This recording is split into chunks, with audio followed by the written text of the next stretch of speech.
Shalom, salam sejahtera bagi Bapak Ibu, Saudara-saudara, anak-anak yang dikasihi oleh Tuhan Yesus Kristus.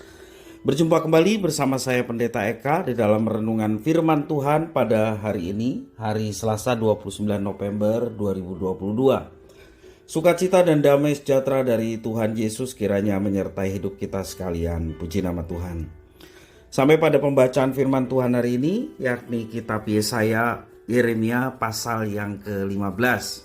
Ya, kitab Yeremia pasal 15. Kiranya firman Tuhan yang kita baca sungguh memberkati kita sekalian. Baik, sebelum merenungkan firman Tuhan bagian hari ini, kita akan berdoa terlebih dahulu. Tuhan Bapa di surga, di dalam Yesus Kristus, kami mengucapkan syukur dan terima kasih kepada Tuhan yang memelihara hidup kami sampai pada hari ini. Kami mau terus dekat dengan Tuhan, karena dekat dengan Tuhan kami tenang. Kami terus boleh mengalami kekuatan untuk menjalani kehidupan.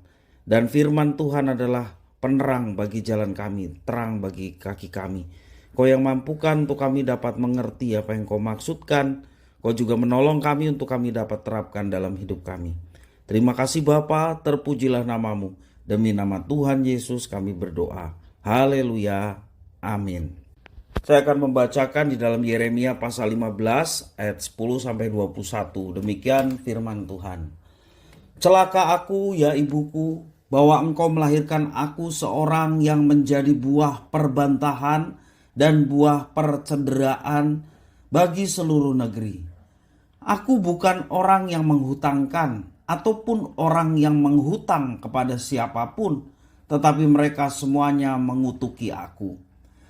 Sungguh ya Tuhan, aku telah melayani Engkau dengan sebaik-baiknya dan telah membela musuh di depan-Mu pada masa kecelakaannya dan kesesakannya. Dapatkah orang mematahkan besi dari utara dan tembaga? Harta kekayaan-Mu dan barang-barang perbendaharaan-Mu akan kuberikan dirampas sebagai ganjaran atas segala dosa-Mu di segenap daerah-Mu. Aku akan membuat engkau menjadi budak musuhmu di negeri yang tidak kau kenal.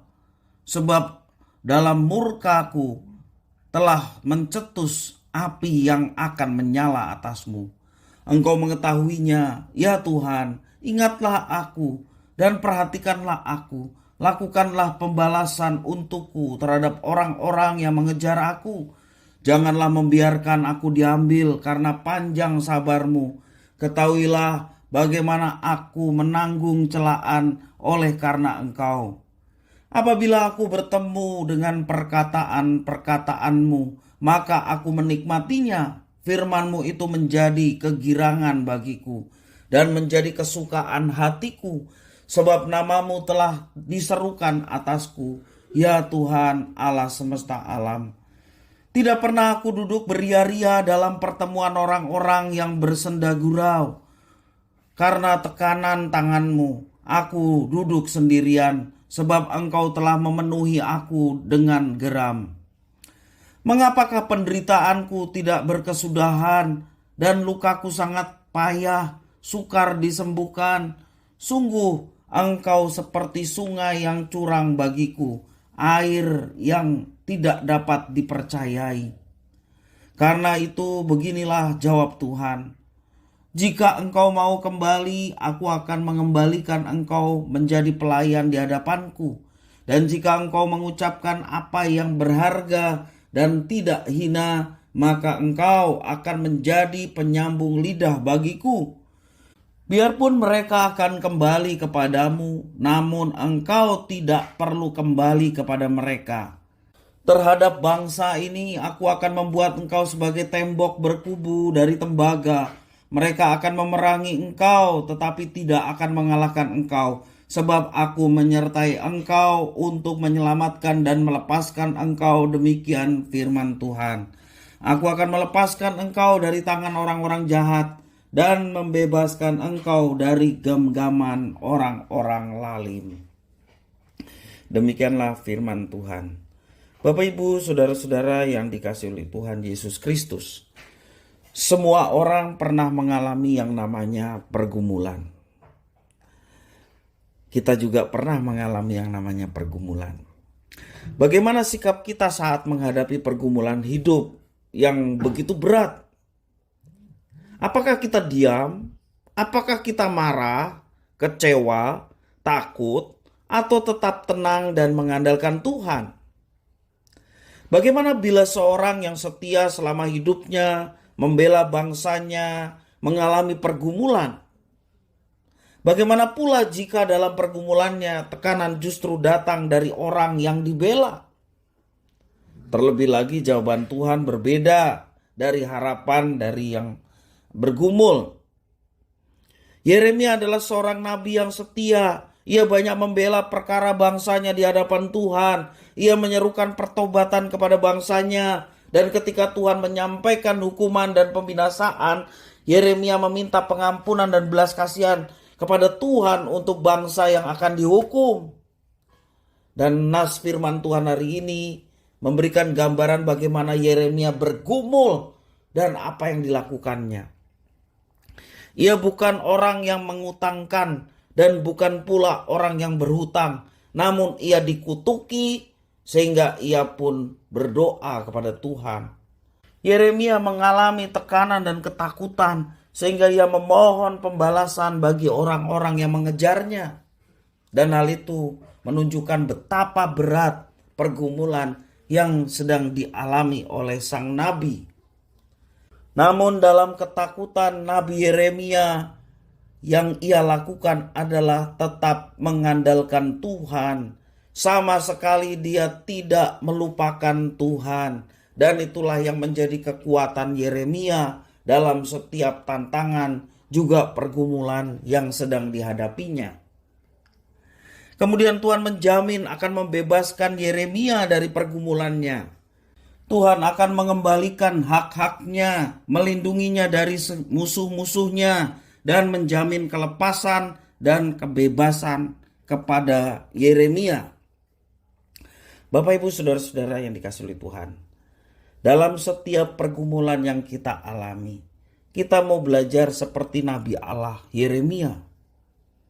Jangan lupakan Tuhan dalam setiap pergumulan. Sebab Tuhan sanggup melepaskan dan membebaskan kita dari setiap pergumulan, bahkan pergumulan yang berat apapun. Hal itu mengajar kita supaya kita jangan sekali-kali menyelesaikan setiap persoalan, setiap pergumulan dengan kekuatan kita sendiri. Kita mungkin merasa kuat dan mampu menghadapinya, tetapi kekuatan kita terbatas. Mari kita mengandalkan Tuhan. Dia adalah sumber kuat kita. Dia adalah sumber penyelesaian dalam setiap tekanan dan pergumulan yang sedang kita hadapi, apapun itu. Mari kita senantiasa mengandalkan Tuhan. Tepatlah perkataan bijak yang mengatakan, mereka yang selalu berlutut menghadap Tuhan akan selalu berdiri menghadapi siapapun. Bapak, Ibu, saudara-saudara yang dikasihi oleh Tuhan, pergumulan hidup harus kita hadapi. Pergumulan hidup harus kita hadapi dengan senantiasa bersyukur dan berserah berdoa kepada Tuhan. Meskipun jawaban pergumulan itu tidak selalu sesuai dengan apa yang kita doakan, yang kita pikirkan, yang kita harapkan. Namun jangan pernah kecewa dan jangan pernah melupakan Tuhan. Karena di balik setiap pergumulan yang dialami oleh anak-anaknya, Allah bekerja dan mendatangkan sesuatu yang baik. Ia tidak pernah meninggalkan kita. Mari kita renungkan itu. Dia tidak pernah meninggalkan kita. Bersyukur kalau sampai hari ini kita masih menjalani kehidupan. Bersyukur kalau sampai hari ini kita masih kuat melakukannya. Semua itu karena Tuhan. Dan jangan kita lupakan Tuhan dalam setiap langkah hidup kita. Andalkanlah Tuhan dan alamilah penyertaannya. Maka kita akan melihat penyertaannya dan mujizatnya yang sungguh nyata terjadi dalam kehidupan kita. Mari kita andalkan Tuhan. Sebagaimana firman mengajarkan, diberkati orang yang mengandalkan Tuhan dan menaruh harapannya pada Tuhan. Kiranya firman Tuhan memberkati kita sekalian. Mari kita berdoa. Tuhan Allah Bapa di surga, di dalam Yesus Kristus, kami mengucapkan syukur terima kasih atas firman Tuhan. Kami semua memiliki banyak pergumulan yang berbeda-beda. Tetapi kami punya Allah yang sama seperti yang disembah oleh Yeremia. Yeremia yang dalam pergumulan dia berserah sepenuhnya kepada Tuhan. Kami pun mau belajar berserah kepada Tuhan. Tidak mengandalkan diri kami sendiri. Tidak mengandalkan orang lain. Tetapi sepenuhnya kami mengandalkan Tuhan. Dan kami percaya Engkau beri kemampuan, kekuatan untuk kami mengatasinya. Terima kasih ya Tuhan atas firman Tuhan. Kau yang mampukan untuk kami dapat menerapkannya dalam hidup kami. Terpujilah namamu Bapa, demi nama Tuhan Yesus Kristus kami sudah berdoa. Haleluya. Amin.